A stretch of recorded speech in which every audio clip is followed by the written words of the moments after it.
शम्भवायेति शम्भवाय शम्भवाय शङ्कराय शङ्कराय मयो भवाय मयो भवाय शङ्कराय मयस्कराय मयहधराय शङ्कराय मयो भवाय मयो भवाय शङ्कराय मयस्कराय मयो भवायेति मयः भवाय शङ्कराय मयस्कराय मयहधराय शङ्कराय शङ्कराय मयस्कराय शिवाय शिवाय मयहधराय शङ्कराय शङ्कराय मयस्कराय शिवाय शङ्करायेति शम्भराय मयस्कराय शिवाय शिवाय मयहधराय मयस्कराय शिवाय शिवकराय शिवकराय शिवाय मयहधराय मयस्कराय शिवाय शिवकराय मयहधरायेति मयहधराय शिवाय शिवकराय शिवकराय शिवाय शिवाय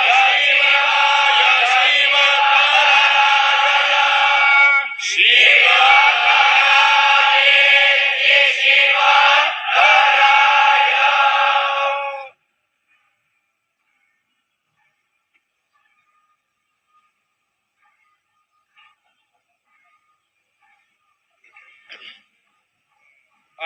नो भद्राः क्रतवोजन्तु विश्वदाधासो अपरीतास उद्भिदाः देवानो यथा सदमिद्वेदे असन्नप्रायो रक्षितारो दिवे दिवे देवानां भद्रासु मतिर्रेजूयतां देवानागुराभि अभिनो निवर्ततां देवानागुसत्यमुपसे दिवाभयं देवान आयुः प्रतिरन्तो जीवसे तानोर्भयानि विदाहो महे भयम् अगमिति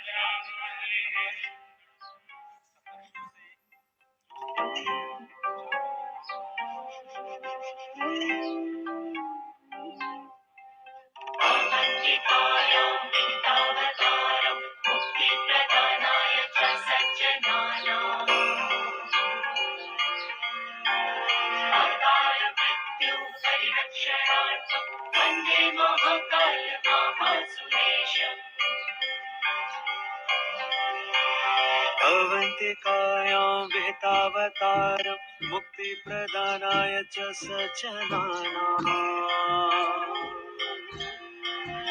अकाल मृत्योः परिरक्षणार्थं वन्दे महाकाल महासुरेशम्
महर्षि जमदग्नि जो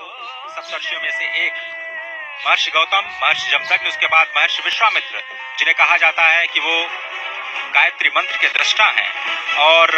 आनुवांशिक विज्ञान और अस्त्र शस्त्र की विद्या के ज्ञाता, और यही भारत जिसे पहले विश्वगुरु के नाम से जाना जाता था। उसके बाद महर्षि भारद्वाज जो स्वयं देवगुर बृहस्पति के पुत्र हैं, ऋग्वेद के छठे मंडल के दृष्टा हैं, और भारद्वाज स्मृति, भारद्वाज संहिता और जो विज्ञान शास्त्र है उसके रचयिता हैं। साथ ही महर्षि अत्रि जो कि ब्रह्मदेव के नेत्र से उत्पन्न है, ऋग्वेद के 5वें मंडल के दृष्टा और वनवासी श्री राम के मार्गदर्शक। और अत्रि, इस वक्त आप जो तस्वीरें देख रहे हैं ये महाकाल पथ की तस्वीरें, जिसमें इस वक्त मंडपम जिसे कहा जाता है, और ये बहुत ही अत्यंत मनोहारी दृश्य त्रिपुर वध का। त्रिपुर एक महान दानव जिसे भगवान श्री शिव ने एक ही बाण में त्रिपुरासुर का वध किया, और इस रथ का संचालन स्वयं श्री ब्रह्मा जी ने किया था। ये इस अत्यंत मनोहारी दृश्य के माध्यम से आपको त्रिपुर वध की जो कथा है वो आप तक पहुंच रही है। बेहद विहंगम मनोहारी दृश्य, जैसा कि आपने कहा, इससे पहले हमने देखा कि सप्तऋषियों के दर्शन किए, त्रिपुरासुर संहार का जो संकल्प भगवान शिव ने लिया था उसके उन्होंने दर्शन किए, और इस समय प्रधानमंत्री नरेंद्र मोदी सप्तर्षि मंडल में ही है जहां पर, और साथ ही साथ इस पूरे अगर देखें महालोक को तो अलग अलग क्षेत्रों में 900 मीटर से ज्यादा ये लंबा विस्तीर्ण क्षेत्र है जहां पर अलग अलग शिव पुराण से संबंधित जो कथाएं हैं उनका लोकार्पण किया गया है। त्रिपुरासुर संहार की अगर कथा की बात करें तो ब्रह्मा ने जब ताड़कासुर के तीनों पुत्रों को 3 पुर दे दिए और त्रिपुर राक्षस असुर के रूप में जाने लगे, और जब उनसे समूची मानवता क्लांत हो गई, तो ये दृश्य इस समय देख रहे हैं कि प्रधानमंत्री नरेंद्र मोदी उसका अवलोकन कर रहे हैं। तो उसे मोक्ष प्रदान करने के लिए एक विशेष रथ के रूप में और विशेष अस्त्र के रूप में त्रिपुरासुर संहार करने के लिए भगवान शिव ने अवतार लिया, जिसमें उनके रथ के रूप में, सारथी के रूप में स्वयं ब्रह्मा थे, सूर्य और चंद्र जिसके पहिए थे, मेरु पर्वत उनकी धनुष थी, सर्पराज वासुकी उनकी प्रत्यंचा थे, अग्नि वायु विष्णुदेव और यमदेव उनके बाण थे, और सबसे बड़ी बात इस दुष्कर और दुसाध्य कार्य के लिए भगवान शिव ने उज्जैन का ही चयन किया। इस समय प्रधानमंत्री नरेंद्र मोदी महाकाल के लोक का वो दृश्य देख रहे हैं, और इस समय पहुंचे हैं नवग्रह में। नवग्रह में प्रधानमंत्री नरेंद्र मोदी इस समय देख रहे हैं। भारतीय अगर गणना परंपरा, पंचांग परंपरा की अगर बात करें तो भारत में 9 ग्रह माने गए हैं। हमारी सनातन संस्कृति में ये 9 ग्रह हैं: सूर्य, चंद्र, मंगल, बुध, गुरु, शुक्र, शनि, राहु और केतु। कालांतर में जो विज्ञान ने भी 9 ग्रह माने, उनमें चंद्रमा उपग्रह के रूप में रहा और सूर्य तारा के रूप में रहा, लेकिन नवग्रह के रूप में हमारी जो सनातन संस्कृति की जो गणनाएं रही उसका भी यहाँ पर बहुत शानदार वर्णन और विवेचन किया गया। और ये जो आप नयनाभिराम अप्रतिम दृश्य देख रहे हैं अजय, देखें तो किस तरीके से रक्षा सूत्र में बना हुआ भगवान शिव का ये शिवलिंग यहाँ पर रखा गया है। और निश्चित तौर से इसके पीछे की जो अवधारणा होगी कि एकता के सूत्र में हम समूचे देश को बांधे, धर्म धर्मांतर मत मतांतर को किनारे रखते हुए एक रक्षा सूत्र के रूप में यहाँ पर उपस्थित भगवान शिव का ये महालिंग ये बताता है कि किस तरीके से हम राष्ट्र की एकता के लिए, राष्ट्र को एकता के सूत्र में बांधने के लिए हम तत्पर हैं। क्योंकि ये पूरा का पूरा जिस शिवलिंग का लोकार्पण करते समय प्रधानमंत्री नरेंद्र मोदी ने विश्वार्पण लोकार्पण किया, वो रक्षा सूत्र से बना हुआ है। और रक्षा सूत्र से बनने का अर्थ यही है कि हम एकता के सूत्र में बंधे, क्योंकि अलग अलग तंतु जब एक हो जाते हैं तो रक्षा बनती है, और वो रक्षा सूत्र निश्चित तौर से लोगों की रक्षा के लिए होती है। और साथ ही साथ अगर देखें अजय, तो ये भारत के विश्व के मस्तक पर, विश्व के क्षितिज पर नए भारत के अभ्युदय का सीधा प्रमाण है। पूरी दुनिया देख रही कि किस तरीके से भारत भारतीयता को अपने में समेटे, नित नूतन और चिर पुरातन विरासत के साथ विकास के मंत्र को लेकर प्रधानमंत्री नरेंद्र मोदी नए भारत का अभ्युदय कर रहे हैं, नए भारत का निर्माण कर रहे हैं, नए भारत की संकल्पना को साकार कर रहे हैं। और इस समय प्रधानमंत्री नरेंद्र मोदी इस 900 मीटर से ज्यादा लंबे महाकाल कॉरिडोर जिसे कहा जाता है, और जिसे कहा जाता है महाकाल के लोक का महालोकार्पण करने के बाद अब प्रधानमंत्री नरेंद्र मोदी जा रहे हैं इस पूरे विस्तीर्ण क्षेत्र का भ्रमण करने के लिए। और सबसे बड़ी बात अजय, जैसा आपने बताया था कि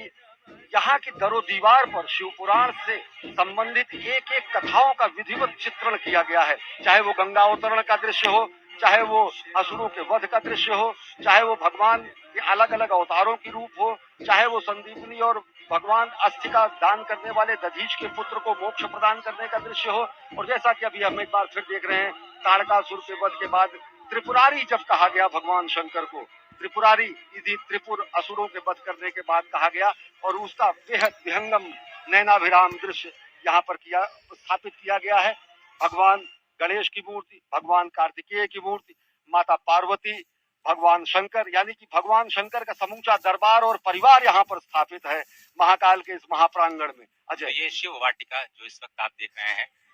ये त्रिपुरारी हनन का दृश्य बार बार आपकी स्क्रीन पर। इस वक्त प्रधानमंत्री मोदी अब जो त्रिवेणी मंडपम है उसकी ओर, जो आप दृश्य देख रहे हैं वो त्रिवेणी मंडपम का दृश्य है। और इस वक्त प्रधानमंत्री मोदी का जो काफिला ई कार्ड के जरिए अब महाकालेश्वर पथ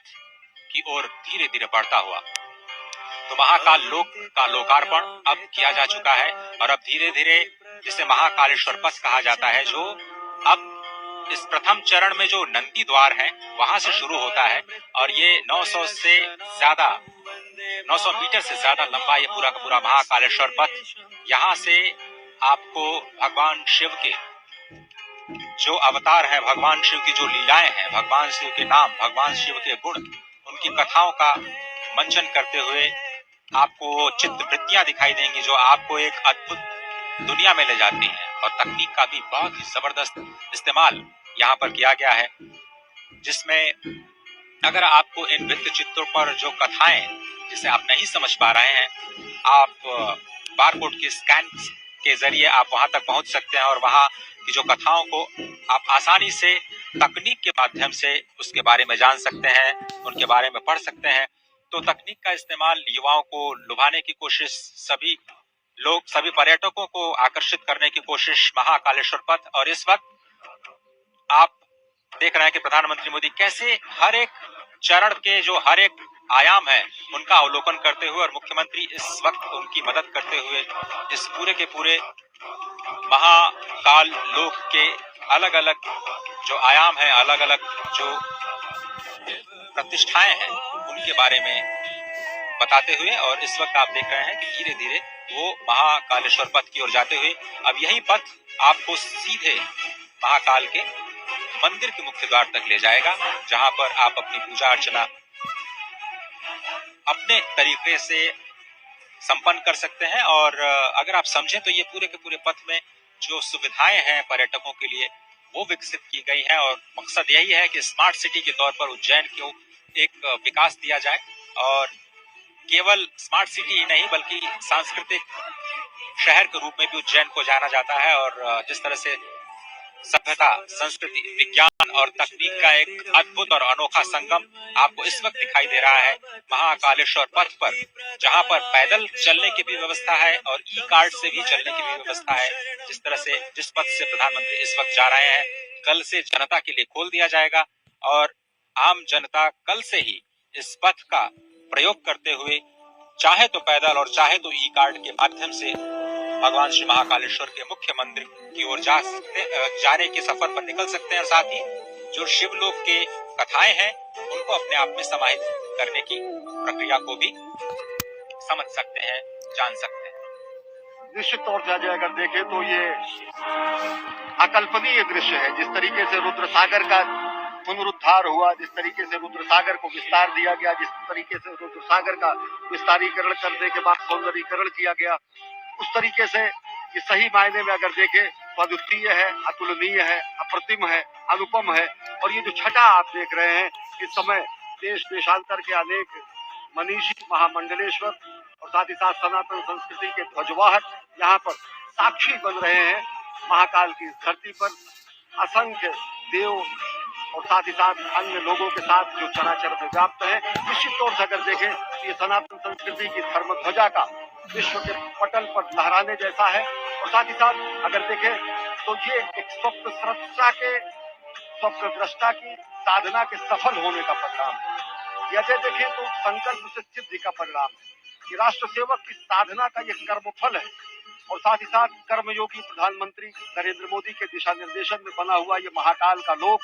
आदि योगी को दी गई सही और सच्चे मायने की कार्यांजलि है। पुष्पांजलि अर्पित की उन्होंने अभी महाकाल के दरबार में, और अब कर्तव्य परायण स्वरूप में कार्यांजलि अर्पित कर रहे हैं सनातन संस्कृति के दिव्य प्रकाश स्तंभ के रूप में, जो कि महाकाल के महालोक के रूप में आज जिसका लोकार्पण किया गया है। एक और बहुत ही महत्वपूर्ण जानकारी जो मैं आप सभी के साथ साझा करना चाहता हूँ अश्विनी, वो ये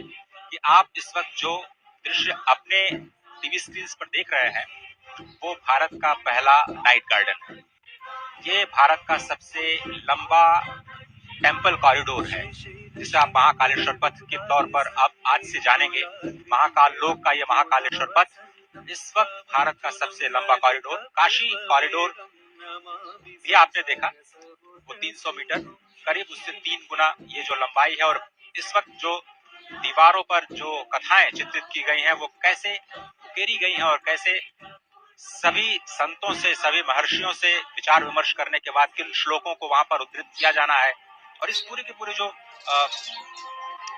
आपको दीवार दिख रही है वो 25 मीटर ऊंची, उसमें आधे किलोमीटर यानी 500 मीटर का जो हिस्सा है वो शिव पार्वती के विवाह के संबंध से जुड़ी हुई कथाओं के लेकर के समेटे हुए हैं। और अजय, सबसे बड़ी बात आपने ये भी बताई, दर्शकों को अपनी रिपोर्ट में भी दिखाई कि किस तरीके से ये पुरातन और नवीन का संगम भी है। इन सभी भित्ति चित्रों पर उससे संदर्भित एक बारकोड लगाया गया है। उस बारकोड को कोई भी श्रद्धालु, कोई भी दर्शनार्थी आके उसको स्कैन कर सकता है, और अगर जब वो स्कैन करेगा तो सीधे वो वेब संजाल के वेब पेज के उस वेब पेज पर पहुंच जाएगा, जो कि जहां पर उससे संदर्भित कथा कही गई है। तो पूरा का पूरा शिव पुराण के पुरातन स्वरूप को नवीनतम रूप में व्याख्यायित करते हुए, और ये 108 स्तंभों की जो ये वलयावली है, जो ये अहोरात्र चलने वाला महायज्ञ जैसा है, जो असंख्य दीपों से सुसज्जित इस समय उज्जैनी है, निश्चित तौर से अगर इसका साक्षी बनने के लिए हम, आप और साथ ही साथ ये समूचे सनातन संस्कृति के लोग धन्य हैं, क्योंकि ये एक तरीके से कायांतरण है। ये महालोक का निर्माण समूचे उज्जैन और उस परिसर का कायांतरण है, रूपांतरण है, जो नयनाभिराम स्वरूप में आप देख रहे हैं। अजय, स्वागत है आप सभी का भारत के पहले नाइट गार्डन में। इस वक्त जो आप तस्वीरें देख रहे हैं, श्री महाकाल लोक के नाइट गार्डन में भगवान शिव की लीलाओं पर आधारित ऐसी 190 मूर्तियां स्थापित की जानी है। 2 चरणों में ये कार्यक्रम संपन्न होना है। अभी तो सिर्फ पहला चरण पूरा हुआ है। स्मार्ट सिटी परियोजना के तहत उज्जैन को विकसित करने की ये जो योजना है, उसके दूसरे चरण का कार्य मार्च 2024 तक पूरा होने की संभावना, उम्मीद जताई जा रही है। जैसा कि अभी आपने सुना, 108 स्तंभ स्थापित किए गए हैं, जिसमें भगवान शिव और उनके गणों की विभिन्न मुद्राएं बनी हुई हैं। और आप देखें, स्वयं महाकाल के रूप में जो लोक कलाकार हैं और 750 से ज्यादा लोक कलाकार देश के अलग अलग हिस्सों से अपने कार्यक्रम का, सांस्कृतिक कार्यक्रम को प्रदर्शित करते हुए इस वक्त आपकी टेलीविजन स्क्रीन पर नजर आ रहे हैं। श्री महाकाल लोक में 18 फीट की 8 प्रतिमाएं हैं, जिसमें नटराज, भगवान शिव के पुत्र गणेश और कार्तिकेय, दत्तात्रेय अवतार, पंचमुखी हनुमान,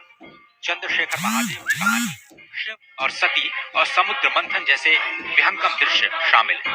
उसके बाद थोड़ी सी उससे कम ऊंची 15 फीट की जो प्रतिमाएं हैं, उनकी संख्या 23 है, जिसमें आपको शिव के तांडव नृत्य का एक तरह से अवलोकन करने को मिलेगा। और ये जो आप देख रहे हैं मूर्ति, वो भगवान शिव के विवाह की जो झांकी है वो दिखा रही है। और इसके साथ ही जो मध्य प्रदेश की पारंपरिक लोक कला है, कैसे आप अध्यात्म के जरिए अपने आप को जोड़ पाते हैं, वो इसमें शिव नृत्य और शिव के विवाह के जो प्रसंग हैं उनके माध्यम से भगवान शिव के लोक में आपको ले जाने की तैयारी करता हुआ ये महाकाल का लोक, जिसमें आप शिव नृत्य के साथ साथ 11 रुद्र, उनके महेश्वर अवतार, भगवान शिव के अघोर अवतार, ये आप देखें। विषपान, अमृत मंथन के बाद जो विषपान के दृश्य है वो आपको दिखाई दे रहे हैं। साथ ही जो अघोर अवतार के साथ साथ काल भैरव, शरभ भैरव, खंडोबा अवतार और वीरभद्र द्वारा किया गया जो दक्षवध है उसकी भी मूर्तियां आपको यहाँ पर स्पष्ट तौर पर दिखाई देंगी। शिव बारात आपने देखा, उसके बाद मणिभद्र अवतार, भगवान श्री गणेश और कार्तिकेय के साथ जो पार्वती, जिसका जिक्र हमारे साथी अश्विनी जी कर रहे थे कि शिव वाटिका का निर्माण किया गया है। तो यहाँ पर 4 वाटिकाएं बनाई गई हैं जिसका हम आपको लगातार उसके बारे में बताते रहेंगे। और इस महाकाल लोक में 11 फीट की 17 प्रतिमाएं स्थापित की गई हैं, जिसमें प्रवेश द्वार पर आपने देखा भगवान श्री गणेश, उसके बाद अर्धनारीश्वर, अष्ट भैरव, ऋषि भारद्वाज, वशिष्ठ, विश्वामित्र, गौतम, कश्यप, जमदग्नि, जो आपने सप्तर्षि के जो मूर्तियां देखी वो शामिल हैं। बहुत ही अद्भुत जो प्रतिमाओं का दर्शन और उसके साथ साथ जो भगवान शिव की जो शिवत्व का दर्शन है वो आप कैसे दृश्यों के माध्यम से अपने आप में समाहित करते हुए भगवान श्री महाकालेश्वर मंदिर की अपनी यात्रा को धीरे धीरे आगे बढ़ाते हुए और अत्याधुनिक सुविधाओं का आनंद लेते हुए कैसे आप अध्यात्म के सफर पर चल सकते हैं और कल ही से इस योजना का या फिर कहें इस सुविधा का लाभ उठा सकते हैं, वो अब राष्ट्र को समर्पित हो चुका है। स्वागत है आप सभी का महाकाल लोक में, स्वागत है आप सभी का भारत के पहले नाइट गार्डन। ज्योतिर्मयं चन्द्रकलावतंसं भक्तिप्रदानाय कृपावतीर्णं तं सोमनाथं शरणं प्रपद्ये। संकल्पना है सही मायने में यहाँ पर इस समय धरती पर उतर आई है और सब कुछ इस समय शिवोहम के स्वरूप में हो चुका है। न मे द्वेष रागो न मे लोभ मोहो मदो नैव मे नैव मात्सर्य भावः न धर्मो न चार्थो न कामो न मोक्षः चिदानंद रूपः शिवोहम। अगर शिव को व्याख्यायित करने की कोशिश की जाती है तो कहा जाता है न वो द्वेष है, न राग है, न लोभ है, न मोह है, न मद है, न मात्सर्य है, न धर्म है, न अर्थ है, न काम है, न मोक्ष है, चिदानंद रूप है। और वह रूप जो सत्य, चित और आनंद को व्याख्यायित करता है और वह रूप जो सही मायने में आज देखे कि आज रुद्र सागर के तट पर, पुण्य सलिला क्षिप्रा के तट पर, उज्जैन नगरी में इस समय विलक्षण क्षण के हम सहभागी बन रहे हैं। हम देख रहे हैं ये नयनाभिराम दृश्य किस तरीके से कायांतरण हुआ है, किस तरीके से रूपांतरण हुआ है, किस तरीके से कलेवर बदला हुआ है। और सही मायने में अगर देखें तो अगर एक सशक्त नेतृत्व होता है, स्पष्ट दूरगामी लक्ष्य होता है, अगर दूरदृष्टा का संधान होता है और संकल्प होता है तो ये प्रमाण है कि किस तरीके से संकल्प की सिद्धि होती है। अजय, प्रधानमंत्री नरेंद्र मोदी के दिशा निर्देशन में ये पूरा का पूरा निर्माण कार्य किया गया है मध्य प्रदेश सरकार द्वारा। आप इस सफर को जारी रखें। सिर्फ मैं एक छोटी सी जानकारी आपके साथ और अपने दर्शकों के साथ साझा करना चाहता हूँ। ये जो नाइट गार्डन आप देख रहे हैं ये अद्भुत इसलिए है क्योंकि ये आत्मनिर्भरता की कहानी है। ऐसा इसलिए क्योंकि इस पूरे प्रांगण में सौर ऊर्जा से संचालित करीब 450 किलोवाट ऊर्जा का उत्पादन होता है और इससे करीब जो 80% विद्युत का उत्पादन या जो उपभोग है जो इस वक्त आप देख रहे हैं नाइट गार्डन में किया जा रहा है वो यही के प्रांगण में जो सौर ऊर्जा स्थापित की गई है 450 करीब 450 किलोवाट के संयंत्र के द्वारा 80% जो हिस्सा है वहीं से आ रहा है। इसलिए मैं कह रहा हूँ कि ये आत्मनिर्भरता की कहानी है और पूरे विश्व तक इस कहानी को ले जाना इसलिए जरूरी है क्योंकि भारत सक्षम है वो करने में जिसकी कल्पना आप कर सकते हैं, जिसके बारे में आप सोच सकते हैं। और आप देख रहे हैं मलखम मजे, इसके बारे में बताएं पूरा का पूरा कितना ये विलुप्त होती है हमारी विरासत थी और जिसको पुनर्जीवित करने का कार्य प्रधानमंत्री नरेंद्र मोदी ने किया। और ये बहुत ही अद्भुत ये माधव न्यास संचालित जो मलखम्ब की पूरी प्रक्रिया है वो आप इस वक्त देख रहे हैं और यही इसी संस्थान का जो छात्र हैं, छोटे छात्र हैं, वो राष्ट्रीय स्तर पर अपनी एक अलग पहचान भी बना चुके हैं और यहाँ के कई जो छात्र हैं वो स्वर्ण पदक विजेता भी हैं राष्ट्रीय खेलों में, जो मलखम्ब से संबंधित जो प्रतियोगिताएं होती हैं। तो इसके बगल ही भारत माता का मंदिर है, जहाँ पर मलखम्ब के बच्चों को शिक्षा दीक्षा दी जाती है। उसके बगल में ही आद्य द्वितीय गुरु संघ चालक को संबंधित और उनको लिए समर्पित माधव सेवाश्रम है। और साथ ही साथ ये जो विलक्षण हम देख रहे हैं कि ये जो हमारी कला थी, जो हमारा ये ज्ञान था, जो हमारा ये कर्तव्य था, जो हमारा व्यायाम था, जो कि कहीं लुप्त हो रहा था, उसको जो है पुष्पित, पल्लवित, संवर्धित और स्थापित करने का प्रयास प्रधानमंत्री नरेंद्र मोदी ने किया। और देख रहे हैं आप भारत माता का मंदिर, जो कि महाकालेश्वर भक्त निवास भी यहाँ पर है, और महाकाल के प्रांगण से ही सटा हुआ ये भारत माता का मंदिर है। निश्चित तौर से अगर देखें तो दो ही मंदिर है, या तो हरिद्वार में भारत माता का मंदिर है या फिर उज्जैन में भारत माता का मंदिर है। हम उस संस्कृति के हैं अजय, जो हम कहते हैं कि माता पृथ्वी पुत्रो अहम, माता पृथ्वी है और हम उसके पुत्र हैं। हम ऐसे उस सनातन संस्कृति के हैं जो हम कहते हैं कि हम अपनी जन्मभूमि को माँ के सदृश मानते हैं। हम उस संस्कृति के हैं जो ये कहते हैं कि जननी जन्मभूमिश्च स्वर्गादपि गरीयसी। हम उस सनातन संस्कृति और भारत भूमि की पूर्ण भूमि के हैं जो कि ये बताते हैं कि जीवन का क्षण क्षण और शरीर का कण कण राष्ट्र के लिए समर्पित होना चाहिए। और इन्हीं ध्येय वाक्यों को आगे लेते हुए और राष्ट्र निर्माण के प्राण प्रण से जुटे हुए इस राष्ट्र साधक के संकल्पना के साकार होने का आज दिन है, स्वप्न दृष्टा के स्वप्न के साकार होने का दिन है। ये विहंगम दृश्य खुद बताता है कि किस तरीके से पूरा का पूरा इस परिसर का कायांतरण हुआ है, रूपांतरण हुआ है, दिव्य अलौकिक छटा मिली है। अजय, कुमुद सरोवर का दृश्य आप देख रहे हैं, और जिस तरह से हमने पहले कहा कि यहाँ पर जितने भी विद्युत का उत्पादन किया जाता है वो पूरे के पूरे इसी प्रांगण में प्रयोग किया जाता है। ऊर्जा के उत्पादन के लिहाज से 80% आत्मनिर्भरता प्राप्त की जा चुकी है। और बहुत ही समझना इसलिए भी आवश्यक है एक और बात कि सुरक्षा की दृष्टि से भी जो तकनीक का इस्तेमाल इस पूरे प्रांगण में किया गया है वो अभूतपूर्व है। 24 घंटे यहाँ पर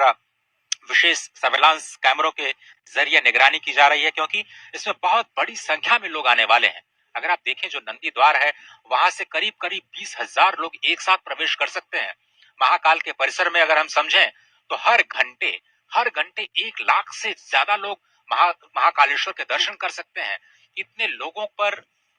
निगरानी रख पाना बहुत ही मुश्किल कार्य होता है, और इसीलिए हम कह रहे हैं बार बार कि आर्टिफिशियल इंटेलिजेंस का इस्तेमाल करते हुए एक बहुत ही उन्नत और अत्याधुनिक कमांड एंड कंट्रोल सेंटर बनाया गया है, जिसके जरिए जो सर्वेलांस कैमरों की मदद से जो integrated command and control centre है, पूरे परिसर की 24 घंटे निगरानी की जाएगी। और इस परियोजना का जो पूरा उद्देश्य है, इस क्षेत्र में जो भीड़ भाड़ पहले थी उसको कम करना, और किस तरह से जो विरासत संरचनाओं का संरक्षण करना, और साथ ही साथ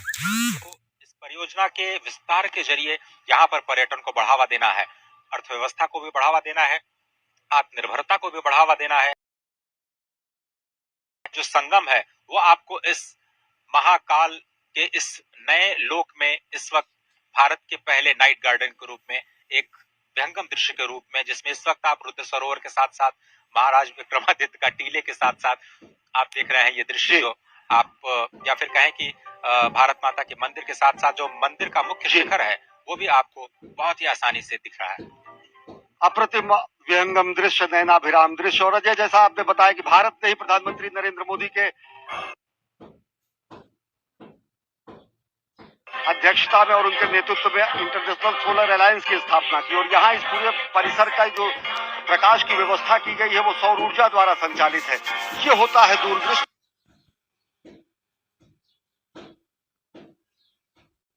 भूलोके च महाकालो लिंगत्रय नमोस्तुते। महाकालेश्वर की महिमानंद है। भोलेनाथ शिवशंकर महाकाल के दर्शन करने पहुंचे हैं। अभ्यर्थना, पूजा अर्चना, आराधना और वंदना करने पहुंचे हैं राष्ट्रनायक जननायक प्रधानमंत्री नरेंद्र मोदी। और इस वक्त आप जो तस्वीरें देख रहे हैं प्रधानमंत्री मोदी राष्ट्र की ओर से